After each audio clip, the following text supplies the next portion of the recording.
Hello everyone, this is Varun Sharma from Augusta IAS. Welcome to the sixth lecture of Indian Economy through Current Affairs. In this lecture, we will be covering fiscal issues. Slides freely available हैं Telegram channel पे. Our other initiatives are weekly roundup of economic events and a series on sociological thinkers. You can join us on Telegram and YouTube. ये particular topic जो है discuss होने वाले हैं इस lecture में. तो लेट अस स्टार्ट. पहला है डिसइन्वेस्टमेंट. सेंटर ने अभी अप्रूव करा है स्ट्रेटेजिक डिसइन्वेस्टमेंट इन 5 पब्लिक सेक्टर यूनिट्स. तो लेटेस्ट बजट आया है गवर्नमेंट ऑफ इंडिया का, उसके अंदर टारगेट है अराउंड 2,10,000 करोड़ रुपीस. पहले पिछले साल के बजट का टारगेट था 65,000 करोड़ रुपीस. इनिशियली ये 1,05,000 करोड़ रुपीस था. एक बार ट्रेंड का एनालिसिस कर लेते हैं. डेटा का सोर्स है दीपम वेबसाइट, क्योंकि पीटी में क्वेश्चन आ जाते हैं कि government of India is consistently achieving their disinvestment target etcetera etcetera. ठीक है, तो 2017-18 में टारगेट था अराउंड 72,000 करोड़ रुपीस और अचीव हुआ था 1 लाख करोड़ रुपीस. तो यस, टारगेट वॉज अचीव.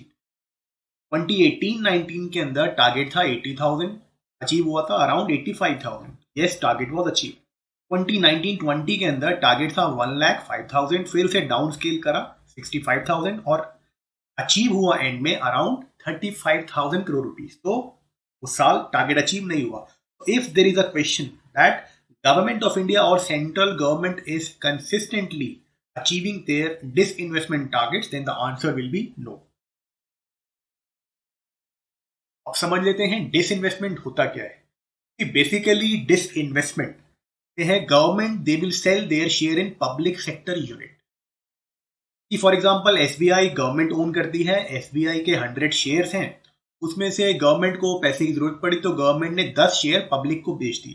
तो that will be known as disinvestment, is selling off stake और share in PSU. Broader terms में, जेनेरिक टर्म्स से बात करूं तो सेंट्रल पीएसयू हो या स्टेट पीएसयू हो या फिर कोई और प्रोजेक्ट हो, उसमें अगर गवर्नमेंट ने अपना स्टेक बेचा है तो it will be known as disinvestment. अब पीटी के पर्सपेक्टिव से ये समझ लेना कि इस investment in India started after LPG.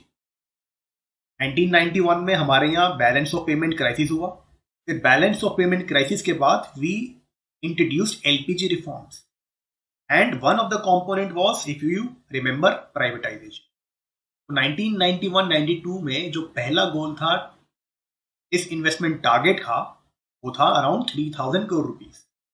अब अगेन इसके लिए जो नोडल एजेंसी है, मतलब जो डिसीजन मेकिंग एजेंसी है इस इन्वेस्टमेंट के लिए, वो करंटली दीपम है. दीपम काम करती है under ministry of finance. So if there is a question that is disinvestment is implemented or undertaken by DIPAM or the decisions are taken by DIPAM, then answer is yes. And if UPSC says the decisions are taken by Ministry of Finance, then the answer will be yes. Government क्या, UPSC क्या करती है कि कभी कभार जो है दीपम हटा के मिनिस्ट्री ऑफ फाइनेंस डाल दिया, तो लोग सोचते हैं कि यार अच्छा दीपम तो पता था, ये अब दीपम किसके अंडर आता है वो नहीं पता. तो इसलिए थोड़ा होलिस्टिकली रीड करना, सेफर साइड पे रहना ठीक रहता है. Now what is the linkage between disinvestment and privatisation. यहाँ थोड़ा स्टूडेंट्स को कंफ्यूजन रहता है, तो इस बारे में थोड़ी बात कर लेते हैं. Government when they sell whole enterprise, मतलब एसबीआई के 100 शेयर थे, 100 के 100 बेच दिए, तो वो तो हो गया complete privatisation. If majority stake बेचा है, that is around 51 share, then it will be a kind of privatisation. अब प्राइवेटाइजेशन में बेसिक जो होता है वो ओनरशिप एंड कंट्रोल, वो जो है does not rest with the government. जो मेजॉरिटी कंट्रोल है वो प्राइवेट सेक्टर के पास चलेगा. तो जो भी डिसीजन मेकिंग होगी उसमें प्राइवेट सेक्टर को ज्यादा वेट मिलेगा.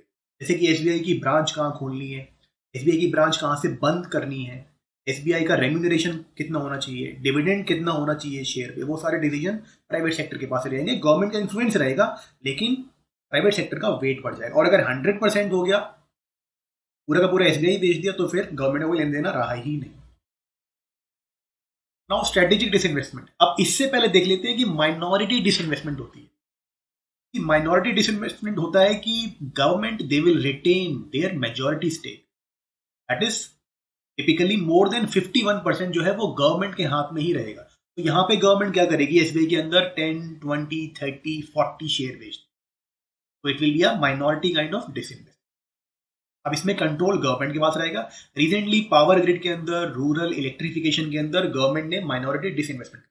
जब हम टिपिकली बात करते हैं डिसइन्वेस्टमेंट की, तो then generally we are talking about minority disinvestment only. अब स्ट्रेटेजिक की बात करते हैं। स्ट्रेटेजिक में होता है basically there will be a sale of substantial portion plus management control.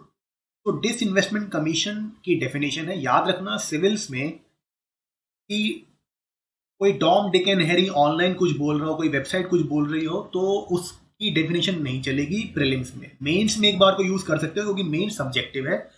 PT के अंदर गवर्नमेंट की डेफिनेशन यूज करना ही ठीक रहता है। तो ये डेफिनेशन है डिसइन्वेस्टमेंट कमीशन की, गवर्नमेंट की, और टीपम भी इसी को यूज करता है। तो गवर्नमेंट शेयर होल्डिंग जो है पब्लिक सेक्टर यूनिट्स या पीएससी के अंदर, पब्लिक सेक्टर एंटरप्राइज के अंदर, अप टू 50% और higher along with transfer of management control.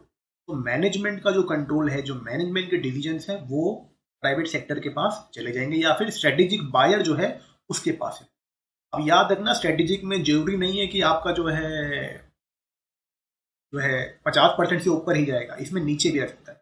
Now government अभी currently they are planning to sell around 53% stake in Bharat petrol, इसमें कि ये मैनेजमेंट कंट्रोल दे देंगे private party. That is what is strategic disinvestment. Then अब methods देख लेते हैं कि किस तरीके से government can go for disinvestment, what are the tools which के government can adopt. Initial public offering होता है, that is government will sell their securities to public in the primary market. Primary market होता है जहां पे पहली बार share बेचा जाता है, वो ऑलरेडी लिस्टेड शेयर नहीं है। ऑलरेडी लिस्टेड शेयर आपने देखा होगा, वो एनएससी, सेंसेक्स, निफ्टी वगैरह, वो है आपके सेकेंडरी मार्केट। एग्जिस्टिंग शेयर जैसे रिलायंस के हैं, वो आप खरीद और बेच सकते हो। लेकिन जब रिलायंस में धीरू भाई अंबानी ने पहली बार रिलायंस का शेयर बना के बेचा होगा, तो उसको हम आईपीओ बोलेंगे, it is sold in primary market. दूसरा होता है follow on public offer. Follow on public offer मतलब एग्जिस्टिंग कंपनी है, एग्जिस्टिंग लिस्टेड कंपनी है, उसी के शेयर को बेचना है। इसे दो तरीके से कराया। First of all is that SBI has 100 share, SBI needs money, but government is saying no, go to the market. So SBI will again go for create 10 more shares, 10 share और नए बना देंगे और उसे सेल कर देंगे market में। मतलब SBI को पैसा चाहिए था, गवर्नमेंट के पास पैसा नहीं था, गवर्नमेंट ने बोला मार्केट से पैसा बोरो कर लो या मार्केट से पैसा ले लो। तो इन लोगों ने 10 शेयर नए क्रिएट करे और उसको बेच दिया। तो इससे क्या है, it will increase the number of share. पहले SBI के शेयर थे 100, अब SBI के शेयर हैं 110। सेकेंडली होता है when the existing promoter of the company they sell their share. मतलब कि कंपनी बनाई आपने, उसकी वैल्यूएशन बहुत ज़्यादा हो गई, अब आपको लग रहा है कि थोड़ा पैसा इसमें से जो है निकाल लिया जाए, स्टैंडर्ड ऑफ लिविंग को बढ़ाया जाए, उस वजह से जो है लोग अपने शेयर बेचते हैं। या कभी कभार डायरेक्टिव्स होता है गवर्नमेंट के। For example RBI has directed Kotak Mahindra bank, उसके जो प्रमोटर हैं कोटक, उनको बोला है प्रमोटर को कि you should sell a percentage of your share. तो इसमें क्या है कि कोटक, मान लो if the promoter owns 30% of the bank, they will say that इसको जो है आप 5% डाइल्यूट कर दो या 10% डाइल्यूट कर दो, मतलब 10% शेयर आप बेच दो। इससे क्या है कि एडिशनल शेयर क्रिएट नहीं होंगे, सिर्फ जो मेरे शेयर एग्जिस्टिंग थे उन्हीं को मैंने बेच। पहले वाले मेथड में एडिशनल शेयर क्रिएट करे एसबीआई ने, कोटक वाले एग्जांपल में एडिशनल शेयर क्रिएट नहीं हुए, तो प्रमोटर के शेयर थे उसमें से कुछ शेयर बेच दिए। नेक्स्ट है आपका offer for sale. Offer for sale होता है basically company will directly sell to the broker and then broker will resell it to the public. तो यहाँ पे दो स्टेप हो गए। यहाँ पे कंपनी पहले सेल करेगी ब्रोकर को और ब्रोकर सेल करेगा पब्लिक को। तो इसमें बेसिकली क्या होता है कि इसमें कंपनी को ease of doing business types रहता है। मतलब कि उनको हेडेक नहीं रहेगा कि मुझे 1 लाख 2 लाख लोगों ने अप्लाई करा शेयर के लिए, फिर उनके फॉर्म वगैरह सबको चेक करना पड़ेगा, सबको शेयर अलॉट करने पड़ेंगे, वो सब नहीं करना पड़ता। इसमें डायरेक्टली वो हेडेक ब्रोकर के पास, थोड़ा ईजियर रहता है। Then there is something known as exchange traded fund। अब इसको देख लेते हैं कि एक्सचेंज ट्रेडेड फंड के अंदर बेसिकली एग्जांपल देके समझाता हूँ कि हेयर मैंने 8-10 शेयर लिए, मैं एक फंड मैनेजर हूँ या मैं गवर्नमेंट ऑफ इंडिया हूँ, मैंने 8-10 कंपनी के शेयर लिए और उनका जो है नया एक प्रोडक्ट बना दिया, एक बास्केट बना दी, उसके अंदर ओएनजीसी के शेयर डाल दिए और उस बास्केट के अंदर मैंने जो है एसबीआई के डाल दिए, एचडीएफसी के डाल दिए, किसी के भी शेयर डाल दिए और फिर वो मैंने बास्केट के यूनिट्स बना के बेचना शुरू कर दिया। बास्केट के मैंने पीसेस बना दिए और वो पीसेस मैंने मार्केट के अंदर पब्लिक को बेचने शुरू कर दिए। Now what is the benefit? कि होता क्या है कि फॉर एग्जांपल मेरे को इतनी नॉलेज नहीं है कि कौन सी कंपनी प्रॉफिटेबल है, किस कंपनी का आगे स्कोप है। तो ये क्या है, जो एक्सपर्ट्स हैं वो ऐसे ईटीएफ बना देते हैं। तो मेरे लिए क्या है, मेरी हेडेक खत्म हो गई। मेरे को जो है एक कंपनी में सारा पैसा नहीं लगाना था, क्योंकि कंपनी फेल तो मेरा पैसा फेल। तो 10 कंपनी का एक मेरे को बास्केट मिल रहा है, मैंने बास्केट खरीद लिया। तो 10 की 10 कंपनी तो फेल नहीं करेंगी, वही कंपनी तो जो है उसमें ग्रो करेगी, तो मेरा पैसा जो है सेफ रहेगा। अब गवर्नमेंट को क्या फायदा है इसमें? सी गवर्नमेंट को क्या करते हैं कि इस इन्वेस्टमेंट करना है तो फर्स्ट वो ओएनजीसी के शेयर बेचेंगे, देन एसबीआई के बेचेंगे, देन उसके बाद जो है एयर इंडिया के या किसी और के बेचेंगे। अब इसमें क्या होगा, गवर्नमेंट साइमल्टेनियसली एक ईटीएफ बना के एक सिंगल ऑफरिंग में साइमल्टेनियसली 10 कंपनी, 15 कंपनी, 20 कंपनी उनके शेयर मार्केट में बेच देगी। तो गवर्नमेंट के लिए ईजी रहता है। फॉर एग्जाम्पल आपने सुना होगा भारत 22, वो एक ईटीएफ है गवर्नमेंट।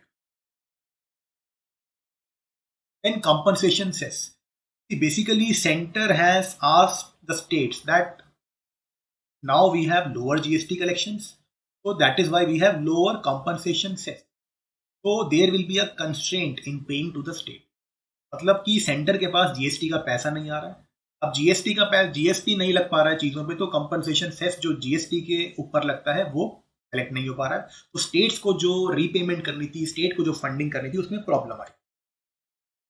अब ये कंपनसेशन सेस क्या होता है? Basically it is levied on luxury and sin good. Luxury and sin goods क्या है, इनको नेक्स्ट स्लाइड के अंदर देखते हैं। इसमें प्रोसीड्स जो है, proceeds of compensation cess, it is used for compensating the states for any loss. मतलब बेसिकली हुआ क्या था, व्हेन जीएसटी वाज इंट्रोड्यूस्ड तो उसमें बहुत सारी जो है वो 0% टैक्स में या 5% टैक्स के अंदर चली गई थी। तो स्टेट्स पहले 20% टैक्स लगा रहा था, अब वो जो है 0% या 5% टैक्स लगेगा उस पर, तो रेवेन्यू लॉस होगा। तो स्टेट और सेंटर के बीच में पैक्ट हुआ था कि सेंटर जो है कंपनसेशन फंड बनाएगा, उसके थ्रू स्टेट्स को जो भी पहले 5 साल के अंदर रेवेन्यू लॉस होने वाला है उसके लिए उनको जो है कंपनसेट करें। इसके लिए जीएसटी के ऊपर, लग्जरी एंड सिन गुड के ऊपर जो है सेंटर सेस लगाता है। अब सेस क्या होता है? बेसिकली ये पहले के मॉड्यूल में इंडेप्थ कर चुका हूँ, फिर भी एक बार डिस्कस कर देता हूँ। सेस जो होता है टैक्स ऑन टैक्स। इंडिविजुअल जो है डोमिनोज गया, डोमिनोज के अंदर 1000 रुपीज का जो है उसका बिल आया, ठीक है। अब उस बिल के ऊपर जो है 5% जीएसटी लगा। अब जो सेस है वो इस 5% पे लगेगा, वो पूरे के पूरे 1000 रुपीज के बिल के ऊपर नहीं लगेगा। So it is a tax on tax. तो सेस से पैसा आता है, it will be used for the specific purpose only. For example education cess है तो it will be used for education only. If road cess है it will be used for road development only, और किसी चीज के लिए divert नहीं करोगे पैसा। And there is something known as surcharge. Surcharge again 1000 rupees का बिल आया डोमिनोज में, 5% जीएसटी लगा। सरचार्ज उस 5% जीएसटी के ऊपर लगे, पूरे के पूरे 1000 रुपीज के बिल के ऊपर नहीं लगेगा। It is a लीवाई on tax. But surcharge it can be used for any purpose, मतलब किसी भी चीज के लिए यूज कर सकते हैं हम सरचार्ज। ऐसा नहीं कि उसे एजुकेशन के लिए, इसलिए सरचार्ज के आगे ऐसा नहीं होता कि एजुकेशन सरचार्ज, रोड सरचार्ज, वो एक प्लेनली एक लीवाई। अब लग्जरी गुड्स क्या है वो देख लेते हैं। लग्जरी गुड्स होता है basically when an individuals income increases then it will lead to a bigger percentage increase in demand of such good. For example individual जो है एक हम्बल बैकग्राउंड से था, उसने they entered a very good educational institution, then they are earning now in crore, तो automatically Audi Q7 iPhone जो है एक चीज़ें वो स्टैंडर्ड ऑफ लिविंग को एनहांस करेंगे अपना। ये लग्जरी गुड्स होते हैं। इनकम बढ़ गई तो इनकी डिमांड बढ़ जाएगी। These are luxury goods. Then इसका एक लिंक्ड कॉन्सेप्ट होता है वेबलिन गुड्स। ये थोड़ा देख लेते हैं, क्योंकि कभी कभार क्या होता है कि पूरी दुनिया लग्जरी गुड पढ़ रही होगी, यूपीएससी वेबलिन पूछ के आगे निकल जाए, ये हाइड एंड सीक चलता रहता है। एनीवेज ये गुड्स होते हैं where when the price increases the quantity demanded increases. तो इसमें होता क्या है, basically these Veblen goods are status enhancer और स्टेटस मार्कर। मतलब ये रिफ्लेक्ट करते हैं इंडिविजुअल का स्टेटस सोसाइटी। तो higher price will reflect higher status. For example तो आपकी लग्जरी कार्स वगैरह हो गए, डिजाइनर क्लोथ्स वगैरह हो गए। नाउ वेबलिन गुड्स, ये पीटी के लिए याद रखना, Veblen goods they are an exception to law of demand. Law of demand basically कहता है when the price increases then demand of good should decrease. ये बेसिक कॉमन सेंस है। Price बढ़ा दिया जाएगा तो डिमांड डाउन जाएगी। लेकिन वेबलिन गुड्स में क्या है, प्राइस बढ़ रहा है तो डिमांड बढ़ रही है। That is why they are exception to law of demand. ये कॉइन करा था कॉन्सेप्ट थॉर्स्टीन वेबलन ने, किसी को फैक्ट के लिए चाहिए हो तो। और next is sin tax. Sin tax basically it is levied on goods and services which have negative externality, मतलब ये हार्मफुल होते हैं सोसाइटी के। फॉर एग्जाम्पल टोबैको से कैंसर हो सकता है, अल्कोहल से ड्रंक ड्राइविंग से एक्सीडेंट हो सकता है, अल्कोहल से डोमेस्टिक वायलेंस हो सकती है, देन शुगरी ड्रिंक्स जो होते हैं कोला वगैरह से, ऐसे ओबेसिटी। मेक्सिको ने इम्पोज करा था सोडा टैक्स इन 2013। तो जो है सिन गुड्स वगैरह वो गुड्स हो गए जिन पे क्योंकि हार्मफुल होते हैं सोसाइटी के परस्पेक्टिव, इनके ऊपर जो टैक्स लगेगा वो सिन टैक्स हो। इसका एम क्या होता है? To reduce the consumption of harmful goods plus generation of government revenue और वेलफेयर। एक 10 रुपए की कोक है और 10 रुपीज की कोक के ऊपर गवर्नमेंट ने जो है टैक्स लगा दिया, वो 20 रुपीज की हो गई, 30 रुपीज की हो गई, तो ऑब्वियसली कंजम्पशन डाउन जाए। अब जीएसटी काउंसिल सी मीटिंग हुई है जीएसटी काउंसिल में, where there will be a single rate of GST 28% on state run and state authorise, मतलब प्राइवेट लॉटरी। पहले ड्यूअल रेट थे 20% और 28%। याद रखना अभी भी, मतलब यहाँ पे जो स्टेट लॉटरी खिलवा रहा है, कभी भी अगर लॉटरी खेलो और कोई रोके, सीधा 100 नंबर पे कॉल कर देना, बोल देना सरकारी काम में दखल अंदाजी कर रहा है। याद रखना स्टेट लॉटरी खिलवा रहा है यहाँ पे। GST council, GST council is a constitutional body article 279A के अंडर। ये बेसिकली डिसाइड करती है policy matters regarding to GST. ये रिकमेंडेशंस देती हैं कि टैक्स स्लैब्स के ऊपर कौन सी आइटम्स को इंक्लूड करना है, एक्सक्लूड करना है, वो सब जीएसटी के एम्बिट के अंदर। It is headed by union finance minister. याद रखना कॉमर्स नहीं है, फाइनेंस मिनिस्टर। मेंबर है इसके union minister of state of finance और revenue and finance minister of all state. अब इसका डिसीजन मेकिंग देख लेते हैं। डिसीजन मेकिंग जो है, इसमें मेजॉरिटी चाहिए होती है किसी डिसीजन को पास करने के लिए, 3/4 of the votes of members present and voting. Present and voting शायद आपको क्लियर होगा ऑटोमेटिकली, लक्ष्मीकांत वगैरह सबने घोट के पी ली होगी अब तक। सेंट्रल गवर्नमेंट का वेटेज है 1/3 of the total vote, state government का वेटेज है 2/3 ऑफ द टोटल वोट। तो if there is a question in PT that state government has higher weightage in GST council as in context of votes, then the answer will be state government का ज्यादा wait है। अब taxes जो नहीं आते हैं ये, क्योंकि न्यूज में थे, पेट्रोलियम वगैरह, वैट ऑन अल्कोहल। ये वैट का आपने देखा होगा अल्कोहल का, कि जब कोविड के बाद लीकर शॉप्स खुले थे तो 1 लाख किलोमीटर लंबी लाइन लगी हुई थी लीकर शॉप्स के सामने। एंड केजरीवाल यहाँ दिल्ली में उन्होंने चांस पे डांस करा, ही इम्पोज अराउंड 50 और 70% of on tax on alcohol. तो पहले दिन तो लाइन देख के केजरीवाल ने सोचा कि टैक्स बनेगा, तो दूसरे दिन केजरीवाल ने लगा दिया टैक्स। उसके बाद से बाद में लाइनें गायब हो गई, तो फिर केजरीवाल जी ने जो है वो वापस रिवोक कर लिया। डायरेक्ट टैक्स विवाद से विश्वास बिल, यूनियन कैबिनेट ने इसके अंदर अमेंडमेंट वो करी है, वो हमारे लिए इंपॉर्टेंट नहीं है। इसका स्कोप जो है वो बढ़ा दिया गया है। Now litigation pending in debt recovery tribunals, they will also be included under direct tax Vivad se Vishwas. इसको समझ लेते हैं। Basically it is similar to Sabka Vishwas scheme. Sabka Vishwas scheme जो है we have done in earlier lecture in fiscal policy, fiscal issues only. It was brought to reduce litigation in indirect tax. तो indirect taxes हैं आपके जैसे जीएसटी वगैरह, तो उसमें जो पहले के जो थे आपके लिटिगेशन जो चले आ रहे हैं लीगेसी इश्यूज, उनके लिए जो है फटाफट उनको सेटल करने के लिए था। अराउंड 1,89,000 केसेस जो हैं सेटल हो चुके हैं। इसमें क्या है, फटाफट आपका सिंपल एंड स्पीडी मैनर में खत्म हो जाएगा। तो गवर्नमेंट का जो है रेवेन्यू बन जाएगा डायरेक्ट टैक्सेस में। डायरेक्ट टैक्सेस हैं आपके इनकम टैक्स हो गया, कॉर्पोरेट टैक्स वगैरह हो गया। अब फाइनेंस मिनिस्ट्री के पास, now think about it, finance ministry के पास है around 9 lakh crore rupees pending, जो मामला कोर्ट में अटका हो। Now we have COVID and because of COVID lack of revenue and high fiscal deficit, government को फिस्कल स्टिमुलस देना है, तो गवर्नमेंट 2,10,000 करोड़ की डिसइन्वेस्टमेंट कर रही है, 9 लाख करोड़ रुपए कोर्ट में। उससे क्या है, इस स्कीम से स्विफ्ट रिकवरी होगी, वो गवर्नमेंट का जो भी शॉर्टफॉल एंड रेवेन्यू है वो एड्रेस हो जाएगा। अब इसमें क्या है, पेमेंट जो है tax payer is only required to pay the taxable amount. मतलब आपको समझाया तो कि होता क्या है कि 2015 में आपने 100 करोड़ रुपए टैक्स देना था गवर्नमेंट को, और आपने केस फाइल कर दिया, अब वो 2020 आ गया है, तो ऐसा नहीं है कि गवर्नमेंट सिर्फ आपसे टैक्स लेके छोड़ देगी। अगर गवर्नमेंट केस जीत गई तो वो आपसे इंटरेस्ट भी लेगी और पेनल्टी भी लेगी। लेकिन इस स्कीम के अंदर if you want to resolve the issue, तो आप जो है टैक्स दे के आगे बढ़ सकते हैं। आपको कंप्लीट वेवर मिल जाएगा इंटरेस्ट पे, पेनल्टी पे, और कोई प्रोसिक्यूशन नहीं होगा, मतलब एमनेस्टी रहेगी।